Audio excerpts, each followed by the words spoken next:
you ready, kids? Hey, aye, Lorath. No? Is that? Nah, yeah, you know. It works, right? Aye, Lorath. This is still 2 syllables. It works. Hey, interstitial episode number 1 or whatever. While we're on vacation, a little Shorty McGee. Hi, JJ. Hey, Andy, how's it going?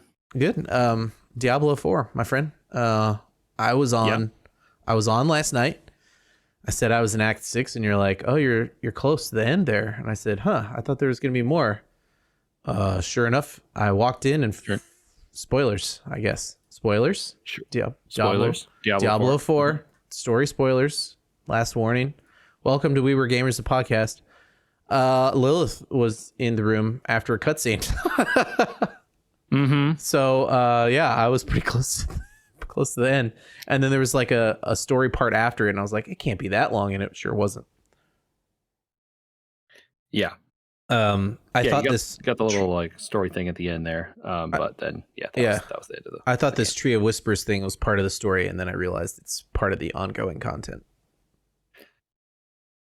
I mean, there is a thing with the Tree of Whispers that you did during the story, right? But no, there's now at the end, after the cutscene at the end with the boat and Nirel and all that. There's now it just takes go you back to the tree tree so that you could do the ongoing weekly quests. There's like or not weekly. They're like it's like whenever you want to do it. You could do it all the time. It's to get gear.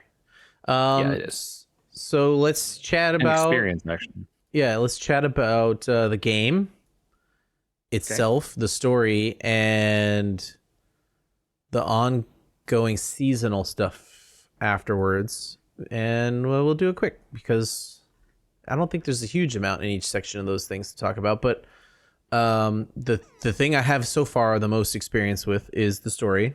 So I thought it was very interesting. It was more cinematic in terms of its use of stopping the game and the in-game engine to do more storytelling, especially with like Mephisto showing up as the dog, and the like nightmare dreams and all sorts of like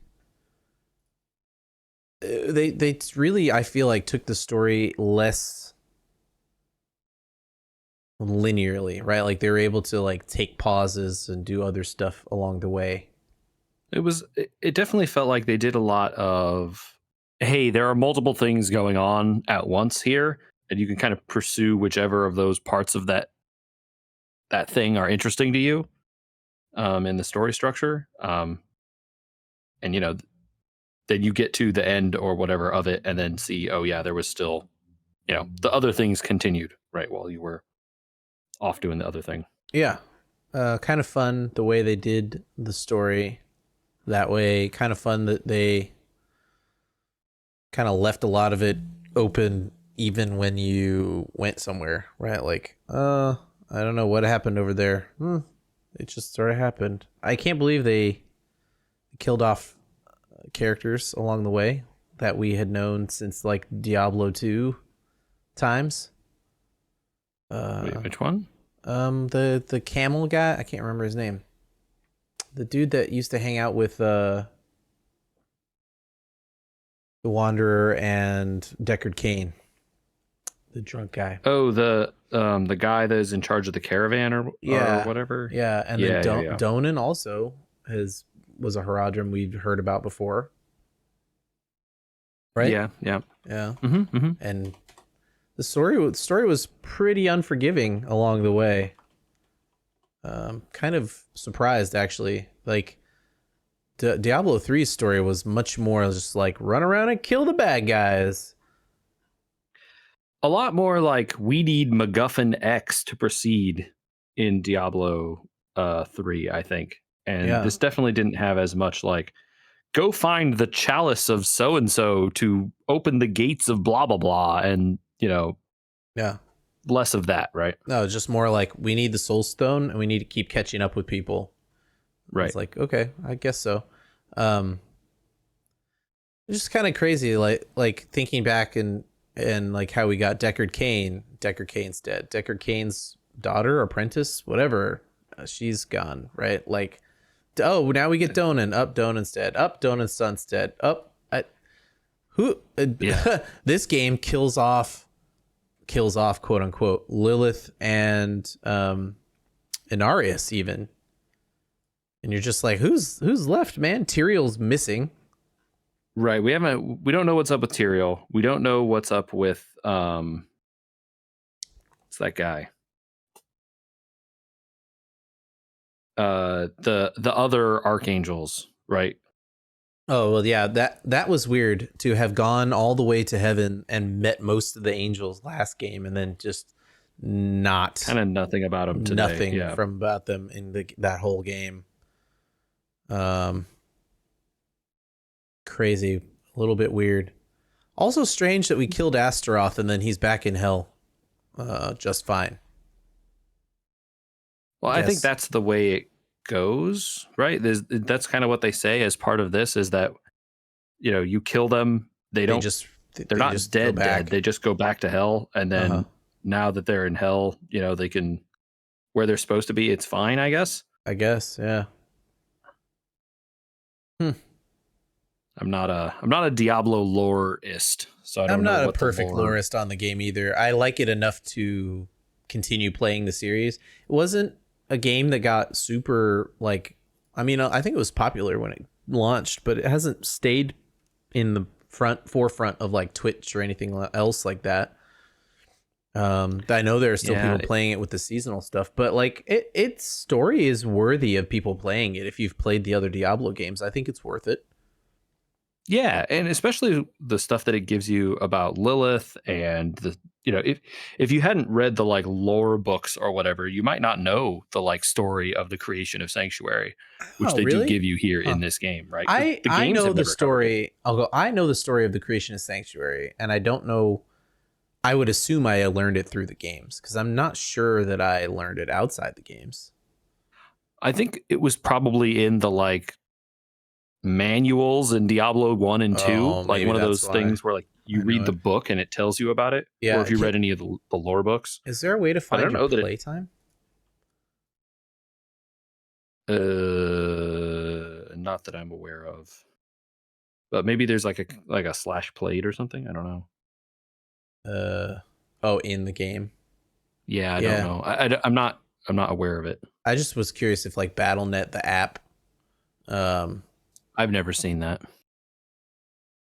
Yeah. I don't want to open. If you had it on Steam, there would be a way to do that. But. Yeah, I don't want to open the game to do slash played, but I can't imagine it was crazy long. Just in terms of the campaign, like if you just play straight through, right? I mean, which is more or less what you did, I'm guessing. I think it took me like 4 or 5 good sessions of like at least a couple hours each.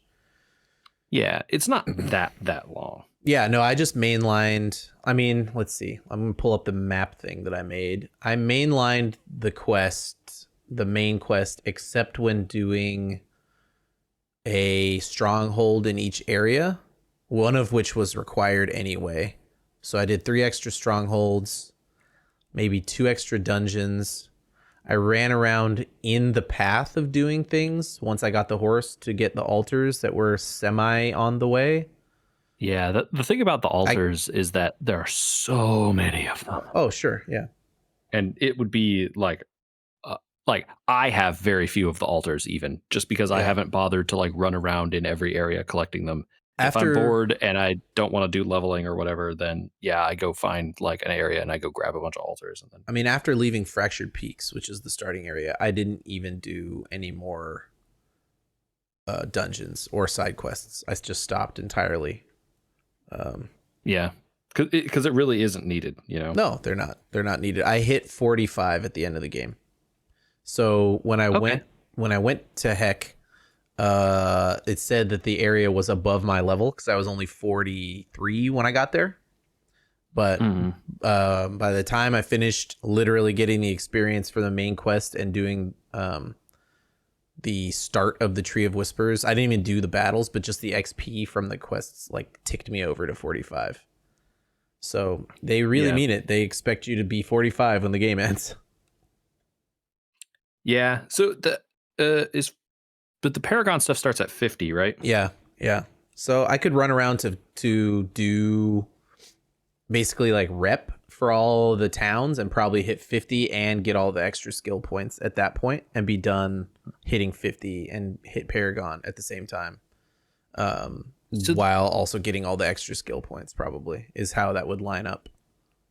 It's amazing to me that Kyrgyzstan, the area in the bottom left, you touch almost none of it in the game. Yeah. They never have you go there. I don't know. It is what it is. It's weird. I agree. Yeah. Also, Chaldeum, dude, like 3 games in a row where it's just getting destroyed. Not the greatest place to live, I guess. Yeah. Remember last game where it was just getting bombarded and then you fight Asmodan in the palace? Oh yeah. That place has a bad time. Yeah. I would not live there. Time. No. It's interesting, so which class did you end up playing? I played Sorcerer all the way through, and I would do it again, probably. It's a weird build where it's kind of like melee-ish. So I don't have great equipment, and I could feel it by the end of the game, where like you kind of want more like optimized close and frozen damage with lightning up to do the build, because it's like a chain lightning build, but the basic skill is like a melee skill. So it's a little odd. So when you run out of mana, if you're trying to stand still, you have nothing to hit because nothing's in range. So you really want like movement and close damage instead of stand still and far damage. So it's going to require some gear, or when I hit Paragon, just retooling into something else entirely that looks like it's better for. This was really good for leveling because it's chain lightning and it causes explosions. So stuff just sort of dies. Even when I was having trouble killing things in Heck, I just keep saying Heck instead of Hell because I think it's funny. Even when I was like noticing my damage was down because of like old equipment and stuff, and it took me a little while to beat Lilith. I only died once the entire game, by the way. I did not die until the second phase of the Lilith fight, when I did not realize the floor was crumbling underneath me. There were too many effects. Too many explosions and things on the screen. Yeah. Yeah, so she has this effect where she swipes the ground and it creates like a black mask where there's going to be damage. Yep. And that covered up the ground crumbling thing, and I was standing like on a line, and then all of a sudden I was dead, and I was like, oh. I don't know what happened. One of my number one complaints about this game is how busy the visual design can be sometimes. Especially when there's like 50 mobs. Yeah. Like you're in a dungeon and there's not a lot of floor space to see, and one of the monsters like turns into a ball of goo and explodes. Well, as certain classes, your health is not high enough that you can just stand in those explosions for more than like one. Yeah. Right. And if you kill 15 monsters at the same time and they all are going to explode like that, problems are about to happen for you. I did have trouble. Almost all the times I die, it's because of stuff like that. Oh, okay. Yeah, so I've only died once, and that was in that fight. Other than that, I never died playing the game. I did, however, in Hell have trouble seeing monsters and stuff. The visual design of the level made it very hard to see things. For me, and I'm not even colorblind or anything. I just had trouble like delineating. It's stuff. Very dark, right? In Hell, it's just very much like there were dark levels everywhere. In the main world. There's dark levels and there's nighttime, but things are like visually distinct. And in Hell, they were just not differentiated well. I don't know. Yeah, I'm with you there. I liked the game overall. I don't know if I'll pick it up. So that's why I wanted to ask you about some seasonal stuff that I hit. Sure. I did some stuff after like finishing the season to unlock the tree, and I fought some people, and all of a sudden my gear has like packed stuff on it, and I have no idea what any of that stuff is. They hit you with the trailer for season 2 and like the vampire stuff, but they don't explain any of the vampire stuff. They're just like, your armor has pacts on it now. Good luck. Yeah, none of that gets explained until you get to like there's a quest chain that you can go on that explains kind of the vampire stuff and sort of like leads you Well, into it'd be nice if they told me there was a unlocking the quest powers. chain. Well, there is a quest. I mean, like they give you a one of those like white pluses or something somewhere. Once you Where? finish the campaign, you should have the option to get it. Oh, no, that's the Tree of Whispers. Well, you probably have to do Tree of Whispers first. Oh, There's a bunch of them, right? okay. So this is the thing that like usually those white pluses That means tell you where the next thing is. Mm-hmm. Also, I mean, it may also be that you are I guess you're level 45. I don't know. I was gonna say I'm not sure what level you have to be to do that stuff. If there's like a required I know you have to finish the campaign. So I probably have to finish this Tree of Whispers quest line before the next white plus quest line will pop up, like main quest line will pop up, which would be the seasonal quest line, which would explain the pack stuff and all the vampire stuff. I don't know that it explains the pack stuff, but it leads you into that stuff. So you've been playing this season, or no? It gives you and thoughts on it? Like, it's interesting. I don't know. I like the fact that the what am I trying to think of here?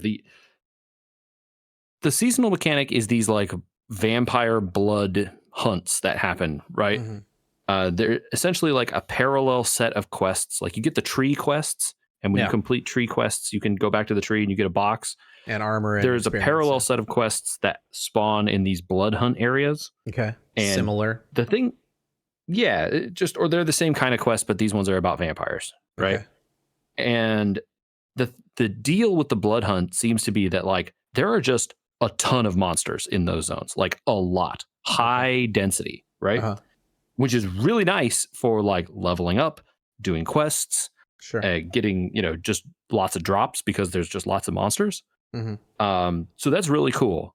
Also, they drop like vampire specific loot, which is like blood that you can pick up, and that blood then goes into upgrading your vampire powers. You get an entire tab in your inventory for vampire powers. Yeah.